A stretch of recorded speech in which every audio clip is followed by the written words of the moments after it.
तो हेलो जी, नमस्कार, राम राम भाई। सारे ने सिस्टम भाई, सिस्टम सिस्टम के नीचे रहना पड़ेगा। अपना तो सिस्टम भाई, सिस्टम हैंग कर देंगे भाई। सिस्टम के नीचे रहना पड़ेगा। अपना मीटअप है भाई, ट्रैफिक जाम कर दो, सिस्टम हैंग कर देंगे। बड़ी बड़ी बातें करने वाला एलविश यादव, जो कि क्लेम करता था कि सिस्टम के नीचे रहना पड़ेगा, खुद वो जेल के सिस्टम के नीचे रह रहा है। और पिछले 3-4 दिनों से जमानत की कोशिशें ज़रूर हो रही है, लेकिन अब तक कुछ जमानत वगैरह कुछ हाथ तो नहीं लगी है। और अभी भी वो जेल की रोटियां ही खा रहा है, जेल का पानी ही पी रहा है। तो ये एलविश यादव और इसके फैंस, जो कि अब तमाम तरह के विक्टिम कार्ड खेल रहे हैं, लेकिन जब यही एलविश यादव खुली हवा में घूमा करता था, अपने ब्लॉग के थ्रू लोगों को एकदम गरियाता फिरता था। इनफैक्ट ये वही एलविश यादव है जिसने कि आर्यन खान जब ड्रग केस में पकड़ा गया था उसे भी रोस्ट करा था। और वो रिया चक्रवर्ती, जो कि सुशांत सिंह राजपूत केस में जब ड्रग एलिमेंट आया था, तो आपने देखा था कि रिया चक्रवर्ती जेल गई थी।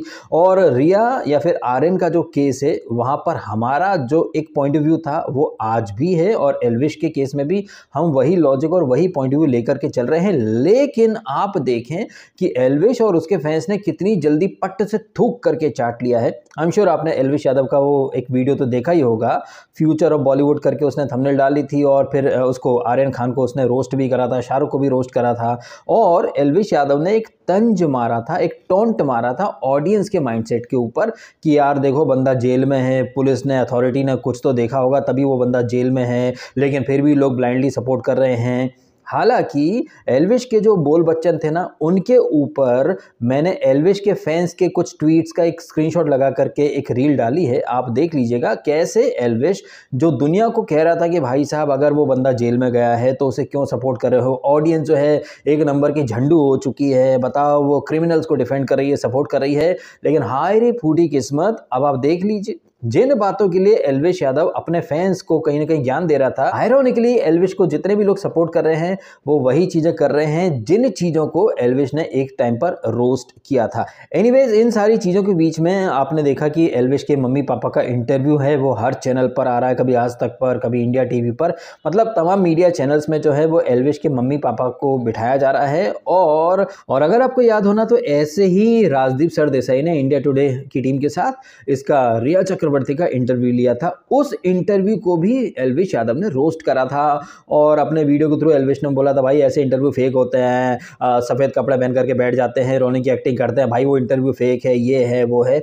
हालांकि एलविश की ये जो बोल बच्चन है ना, इनके ऊपर एक शॉर्ट और एक रील बनाकर ऑलरेडी मैं डाल चुका हूं, आप चाहे तो देख लीजिएगा, खुद तसल्ली कर लीजिएगा, क्योंकि जो जो मैं बोल रहा हूं वो अपने मन से नहीं बोल रहा हूं, ये सारी बातें एलविश यादव ने खुद बोल रखी हैं। और जिस तरह से वो रिया चक्रवर्ती का इंटरव्यू था वो एक पीआर एक्टिविटी के तहत किया गया था, जहां पर ये रिया चक्रवर्ती खुद को इनोसेंट दिखा रही थी। ये रिया चक्रवर्ती, जो कि सुशांत सिंह राजपूत का पूरा पैसा डकार गई, उस इंटरव्यू में बोलती थी कि भाई उसने फ्लैट ईएमआई पर लिया है, उसके पास तो 17,000 रुपए की किस्त भरने के पैसे नहीं है। लेकिन वही रिया चक्रवर्ती इंडिया का सबसे महंगा वकील सतीश माने शिंदे, जिसके की क्लाइंट सलमान खान, संजय दत्त, ये सब थे, इतना महंगा वकील जिसकी 20-25 लाख फी है एक एक हियरिंग की, उसे हायर किया था रिया चक्रवर्ती ने। ये सब कुछ आपने भी देखा है, मैंने भी देखा है। आयरोनिकली इस फेक रिया चक्रवर्ती की जो फेक हरकतें हैं, इन्हें एलविश यादव ने अपने वीडियो में एक्सपोज करा था। अब आप देखें इंस्टेंट कर्मा मिलते ही एलविश और उसकी टीम के तो एकदम से जज्बात बदल गए, हालात बदल गए।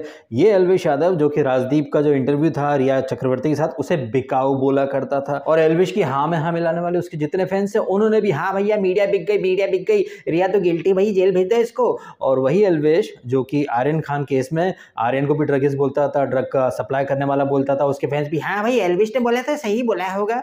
लेकिन अब देखिए भाई साहब, मतलब जिन चीजों के लिए एलविश यादव दूसरों को गलत बोल रहा था, वही चीजें जब एलविश के साथ हो गई तो एलविश के सारे फैंस, नहीं एलविश तो सही है भाई साहब, अरे ये डीएस के तो हेट फैलाता है, अरे एलविश ने कहा तो सही कहा होगा, एलविश भाई के सामने कोई बोल सकता है क्या? एलविश भाई के सामने कोई कुछ नहीं बोल सकता। तो 4 दिनों से एलविश भैया को जमानत कौन नहीं दे रहा बे, काहे नहीं मिल रही है? एलविश भाई के सामने कोई को बोल सकता है? तो चपड़गंजू जो है, नूबड़े निब्बे, वो अगर ये एलविश अगर हग भी देगा ना, तो उसे अरे एलविश भाई हगा है तो अच्छा ही हगा हो, चलो खा लो करके, तो चपड़गंजू जो लपड़ झंडे से वही इस दोगले और झूठे मक्कार एल्विश को डिफेंड करेंगे, सपोर्ट करेंगे। लेकिन यही एल्विश इन सिमिलर चीज़ों के लिए किसी और को रोस्ट करेगा तो अरे एल्विश भाई ने उसको रोस्ट करा, उसको बिकाऊ बोला तो सही है। मतलब अगर रिया चक्रवर्ती के साथ इंटरव्यू करे राजदीप तो वो बिकाऊ इंटरव्यू है, पेड इंटरव्यू है। बट वही मीडिया हाउस जब एल्विश के पापा मम्मी के साथ इंटरव्यू करता है तो अरे वाह कितना इनोसेंट माहौल है, अरे बाप रे बाप बेचारे एल्विश के माँ बाप देखे नहीं जा रहे। मतलब तब ये मीडिया बिकाऊ नहीं है। वाह गजब दोगलापन है बे। इनफैक्ट एल्विश के जो पिताजी के स्टेटमेंट है उस इंटरव्यू में और एल्विश के जो बोल बच्चन है भाई उनमें जमीन आसमान का अंतर है। एल्विश यादव अपने वीडियोस में बड़ी बड़ी महंगी महंगी गाड़ियां लेकर के आता, शिष्टा में।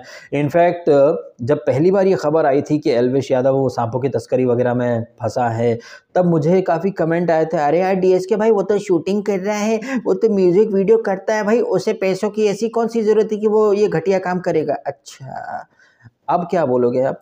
अब तो वही तमाम तरह से रिपोर्ट्स आ रही हैं कि और भी लोग कई शामिल थे। एक वो सिंगर है हरियाणा का फजलीपुर या फाजलपुर या जो भी नाम है उसका, मेरे को तो पता भी नहीं कौन है भाई ये प्राणी, तो उसका भी नाम आ रहा है। और ये जो लॉजिक कई लोग दे रहे थे कि भाई उसके पास तो बहुत पैसा है, वो तो यूट्यूब से कमाता है, म्यूजिक वीडियो से कमाता है, साथ ही साथ उसके नाम कई सारे प्रॉपर्टीज़ हैं, लैंड हैं, वो ट्रेडिंग करता है, फलाना करता है, ढिमका करता है। लेकिन एल्विश के पापा के अकॉर्डिंग तो एल्विश सिर्फ यूट्यूब से और एक वो कपड़े का कुछ है कारोबार, उससे ही थोड़ा बहुत पैसा कमा पाता है।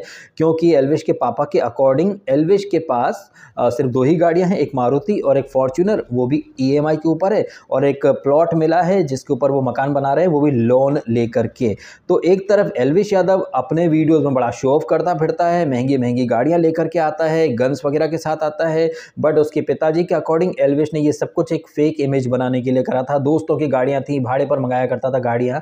तो आप किसकी बात पर यकीन करेंगे, एल्विश की बातों पर या उसके फैंस की बातों पर या उसके पेरेंट्स की बातों पर? एंड जैसे कि मैंने थोड़ी देर पहले कहा कि एल्विश के कुछ फैंस आए थे अलग टाइप का कार्ड खेलने के लिए कि भाई वो तो यूट्यूब से इतना कमाता है, ट्रेडिंग करता है, इन्वेस्टमेंट ये वो दुनिया भर का, उसे क्या जरूरत है स्मगलिंग वगैरह या इस तरह की चीजें करने की। तो मैं आपसे एक बात पूछना चाहूंगा, ठंडे दिमाग से जवाब दीजिएगा कि पिछली शताब्दी का जो महानायक था अमिताभ बच्चन या इस शताब्दी का जो मेगा स्टार है सलमान खान, क्या इनके पास पैसे की कमी है? इनकी फिल्में तो यार इन्हें बहुत मतलब अरबपति बना चुकी हैं, लेकिन इसके बावजूद ये कोई मेगा स्टार, कोई मिलेनियम स्टार, कोई खिलाड़ी, कोई किंग, कोई सिंघम, ये गुटखा क्यों बेच रहे हैं? अगर मैं आपसे कहूं कि जैसे ये जो अरबपति करोड़पति मेगा स्टार्स हैं इनके अंदर एक लालच है, ये लालच ही तो है, तभी तो ये गुटखा पान सुपारी सब बेच रहे हैं। तो यही प्रिंसिपल, यही लॉजिक हम एल्विश पर क्यों नहीं अप्लाई कर सकते कि भैया जब उसके पास पैसा आ गया तो उसने सोचा और पैसा बनाता हूं, और स्मगलिंग या ये जो नशा ड्रग्स का जो कारोबार है। आयरनी की बात है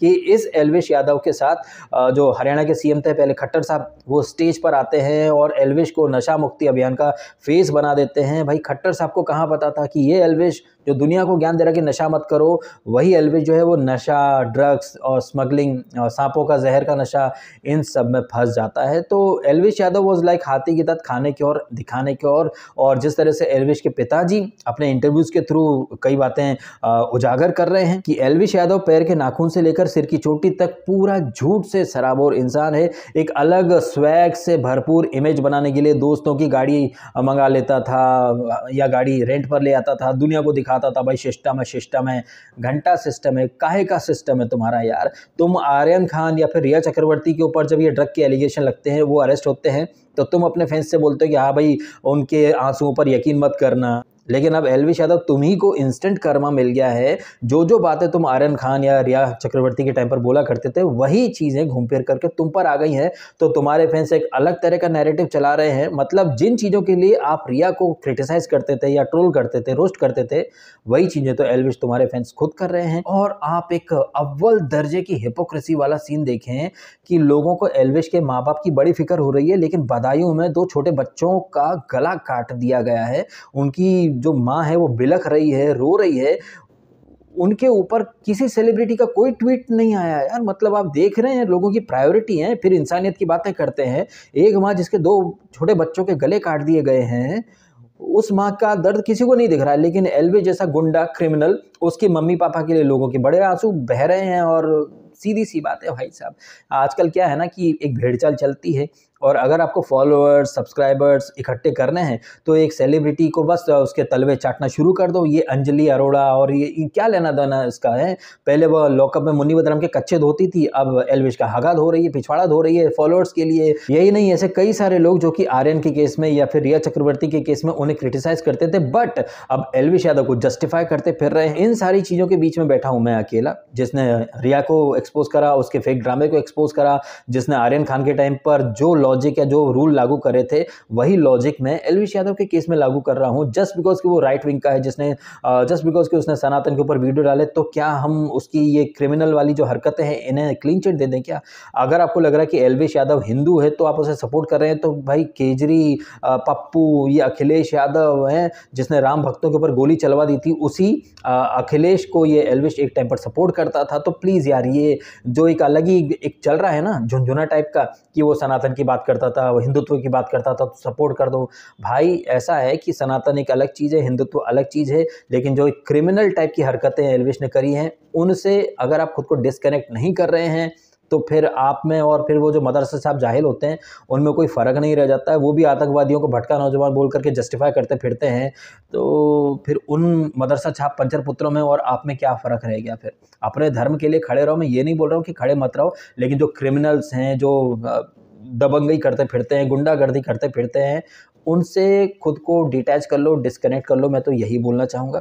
अगर आपने आर्यन खान या फिर रिया चक्रवर्ती के केस में उन्हें डे वन से गिल्टी मान लिया था, तो एल्विश को गिल्टी क्यों नहीं मान रहे हो? और अगर आपको ये एल्विश इनोसेंट लग रहा है तो फिर आपको रिया चक्रवर्ती और ये आर्यन वो भी इनोसेंट लगने चाहिए थे या नहीं लगने चाहिए हैं? ये बात आप अपने आप से पूछिए और मेरे से पूछें। उसके पहले मेरे कई सारे वीडियोस ऑलरेडी पड़े हुए हैं। मैंने आर्यन खान के अरेस्ट के टाइम पर उसी को गलत बोला था, रिया के टाइम पर तो भाई मैंने भर भर के उसे एक्सपोज भी करा था। और ये जो एक PR की नौटंकी चल रही थी, मैंने लगभग वही बातें बोली थी जो कि एल्विश ने अपने वीडियो में बोली। लेकिन अब चूंकि एल्विश यादव उसी कर्मा के लपेटे में आ चुका है, तो एल्विश और उसके जो फैंस हैं वो थूक करके चाट जाएंगे। तो थूक करके चाटना उनकी फितरत हो सकती है, लेकिन मैंने जो बातें या फिर जो मेरे लॉजिक थे आर्यन के टाइम पर या फिर रिया चक्रवर्ती के केस में, वही लॉजिक मैं एल्विश के केस में भी लेकर के चलने वाला हूं। क्योंकि मेरे को झुंड में नहीं चलना भाई। मेरे लिए जो मैंने रूल या लॉजिक पहले से बना रखे थे मैं तो उसी पर चलूंगा, फिर चाहे वो क्रिमिनल आर्यन खान हो या फिर एल्विश यादव हो। मेरी नज़र में क्रिमिनल्स में कोई भेदभाव नहीं है। उसने गुनाह करा वो जेल गया, तुमने गुनाह करा तुम जेल गए। तुमने अगर उसके आर्यन के अरेस्ट के टाइम पर लोगों को अवेयर करने की कोशिश करी कि भाई वो क्रिमिनल है उसे सपोर्ट मत करो, तो यही वाला लॉजिक या फिर यही वाला ज्ञान एल्विश के खुद के फैंस पर लागू क्यों नहीं हो सकता? क्या कहना आपको इन सारी बातों के बारे में? कमेंट अवश्य कीजिएगा। आपने समय निकाला, वीडियो देखा, आपका बहुत बहुत धन्यवाद। Thank you so much.